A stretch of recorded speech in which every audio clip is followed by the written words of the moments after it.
So I came home the other day and our kids thought it would be funny to call me a bald old man. And we razz each other from time to time, and that's fine. But this one in particular kind of got me. And so as a result, I cursed them in the name of the Lord, and two bears came out of the woods and tore them all apart. And now we don't have to worry about that situation anymore, right? If this story was actually true, can you imagine the response that would be going on right now?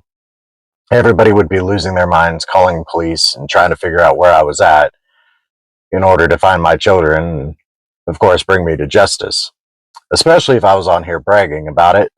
But in 2 Kings chapter 2, verse 23 through 25, is speaking about Elisha after he took up the mantle of Elijah, two different people. And it says, "And he went up from thence unto Bethel, and as he was going up by the way, there came forth little children out of the city, and mocked him, and said to him, Go up, thou bald head, go up, thou bald head.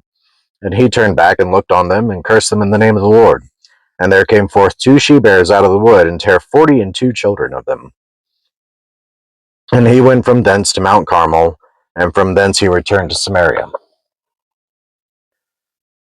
That doesn't sound like a loving and caring God to me.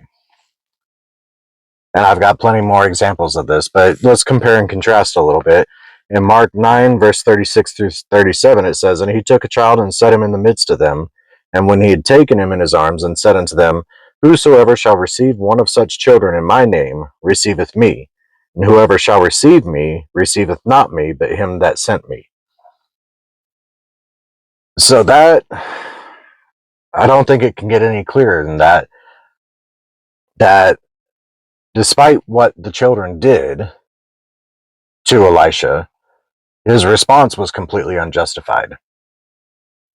And then for the God that he supposedly served, he cursed them in the name of the Lord, to follow through on that and send bears to kill 42 children. I don't believe those gods are one and the same.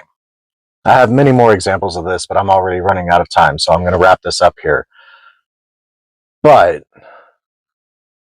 the reason why the last video I did was to teach people to study for themselves is because there's many stories in this book that don't line up.